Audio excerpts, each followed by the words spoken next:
BEd first year वालों, paper ये second है। इसका पहला पार्ट है जिसका नाम है शिक्षा का अर्थ, प्रकृति एवं प्रकार। तो यानी कि meaning, nature and types of education. शिक्षा का अर्थ एवं परिभाषा, meaning and definition of education. शिक्षा मानव विकास का मूल साधन है। इसके द्वारा मनुष्य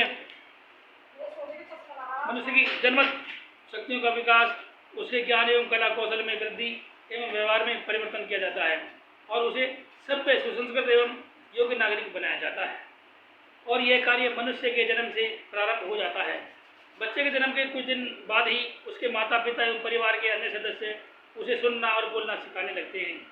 जब बच्चा कुछ बड़ा होता है तो उसे उठने बैठने, चलने फिरने, खाने पीने तथा सामाजिक आचरण की विधियाँ सिखाई जाने लगती हैं। जब वह 3-4 वर्ष का होता है तो उसे पढ़ना लिखना सिखाने लगते हैं।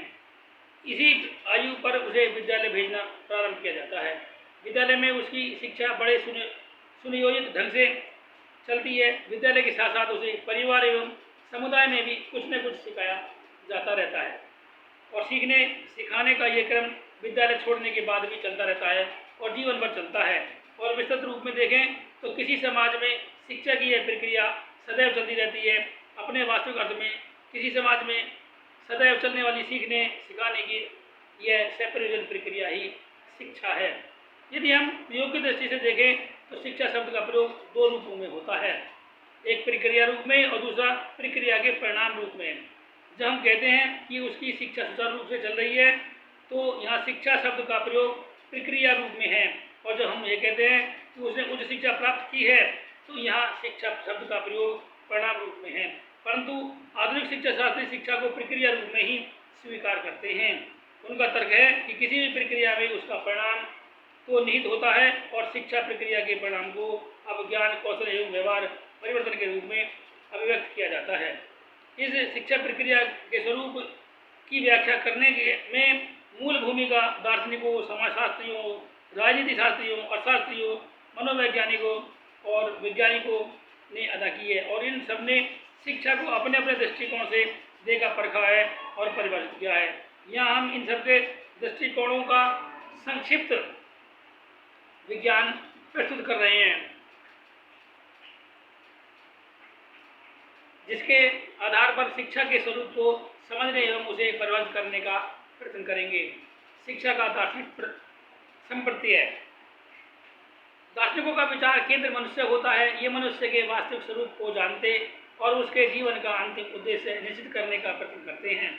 मानव जीवन के अंतिम उद्देश्य की प्राप्ति का साधन मार्ग निश्चित करने में भी दार्शनिकों की रुचि होती है और इस सबके ज्ञान एवं प्रशिक्षण के लिए वे शिक्षा को आवश्यक मानते हैं। इस प्रकार दार्शनिकों की दृष्टि से शिक्षा मनुष्य जीवन के अंतिम उद्देश्य की प्राप्ति का साधन होती है। और चूंकि मनुष्य जीवन के अंतिम उद्देश्य के संबंध में दार्शनिकों के भिन्न भिन्न मत हैं, इसलिए उनके द्वारा निश्चित शिक्षा की परिभाषाओं में भी भिन्नता है। जगतगुरु शंकराचार्य की दृष्टि से शिक्षा वह है जो मुक्ति दिलाए, स विद्या या विमुक्त ये शंकराचार्य। भारतीय मनीषी स्वामी विवेकानंद मनुष्य को जन्म से पूर्ण मानते थे और शिक्षा के द्वारा उसे अपनी इस पूर्णता की अनुभूति करने योग्य बनाने पर बल देते थे। उनके शब्दों में मनुष्य की अंतर्निहित पूर्णता को अभिव्यक्त करना ही शिक्षा है। युग पुरुष महात्मा गांधी ने शरीर, मन और आत्मा इन तीनों के विकास पर समान बल दिया है। उनके शब्दों में शिक्षा से मेरा अभिप्राय बालक और मनुष्य के शरीर, मन तथा आत्मा के सर्वांगीण एवं सर्वोत्कृष्ट विकास से है। यूनानी दार्शनिक प्लेटो भी शरीर और आत्मा दोनों के महत्व को स्वीकार करते थे। उनके विचार से शिक्षा का कार्य मनुष्य के शरीर और आत्मा को वह पूर्णता प्रदान करता है जिसके वे योग्य हैं। प्लेटो के शिष्य अरस्तु मनुष्य के शारीरिक और मानसिक विकास पर बल देते थे। उनका विश्वास था कि उचित शारीरिक तथा मानसिक विकास होने पर ही मनुष्य आत्मा की अनुभूति कर सकता है।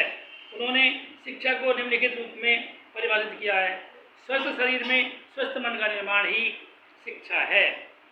भौतिकवादी दार्शनिक मनुष्य के केवल लौकिक जीवन को ही सत्य मानते हैं। इनकी दृष्टि से मनुष्य जीवन का अंतिम उद्देश्य सुखपूर्वक जीना है और सुखपूर्वक जीने के लिए यह आवश्यक है कि मनुष्य शरीर और मन से स्वस्थ और इंद्रिय भोग के साधनों से संपन्न हो। यह सब कार्य वे शिक्षा द्वारा करना चाहते हैं। भौतिकवादी चार्वाकों की दृष्टि से शिक्षा वह है जो मनुष्य को सुखपूर्वक जीवन व्यतीत करने योग्य बनाती है।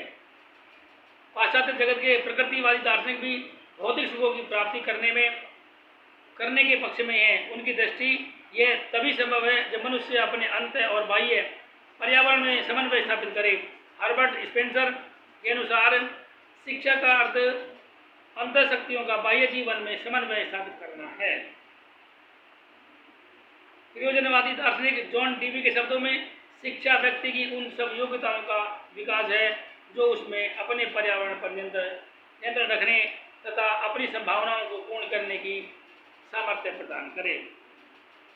शिक्षा का समाजशास्त्रीय संप्रत्यय, तो इसमें जो टॉपिक हैं शिक्षा का समाजशास्त्रीय संप्रत्यय में नंबर पहला टॉपिक है शिक्षा सामाजिक प्रक्रिया है। दूसरा टॉपिक है इसमें शिक्षा अविरत प्रक्रिया है, समझ गए ना। तीसरा टॉपिक है इसमें शिक्षा द्विध्रुवीय प्रक्रिया है। चौथा है शिक्षा विकास की प्रक्रिया है। ये इसके टॉपिक हैं। शिक्षा एक प्रक्रिया है और एक सामाजिक कार्य है जो समाज अपने हित के लिए करता है। पाश्चात्य जगत के प्रसिद्ध शिक्षा समाजशास्त्री कोटाबे महोदय ने शिक्षा के स्वरूप और कार्य दोनों को समाहित करते हुए शिक्षा को अगले शब्दों में परिभाषित किया है। शिक्षा की संपूर्ण प्रक्रिया व्यक्तियों और सामाजिक समूहों के बीच ही अंतःक्रिया है जो व्यक्तियों के विकास के लिए कुछ निश्चित उद्देश्यों से की जाती है। शिक्षा समाजशास्त्रियों के अनुसार मनुष्य शिक्षा के द्वारा अपने समाज में अनुकूलन करता है। टी रेमेंट ने इस सत्य को सामने रखकर शिक्षा को परिभाषित किया है। उनके शब्दों में शिक्षा विकास की वह प्रक्रिया है जिसमें मनुष्य शैशव काल से प्रौढ़ काल तक विकास करता है और जिसके द्वारा वह धीरे धीरे अपने को अनेक प्रकार से अपने प्राकृतिक, सामाजिक और आध्यात्मिक पर्यावरण के अनुकूल बनाता है। शिक्षा का राजनीतिक संप्रत्यय, राजनीति शास्त्रियों का विचार केंद्र, राज्य और उसका शासन तंत्र होता है। ये व्यक्ति और समाज दोनों को राज्य और उसके शासन तंत्र के संदर्भ में परिप्रेक्ष्य में देखते समझते हैं। शिक्षा को ये राष्ट्र के निर्माण का साधन मानते हैं। राष्ट्र का निर्माण होता है श्रेष्ठ नागरिकों से और श्रेष्ठ नागरिकों का निर्माण होता है शिक्षा द्वारा। इनकी दृष्टि से वास्तविक शिक्षा वह है जो श्रेष्ठ नागरिकों का निर्माण करती है। आज के लिए इतना ही। बने रहिए हमारे YouTube चैनल पर नई वीडियो नए टॉपिक के साथ। फिर मिलेंगे। धन्यवाद।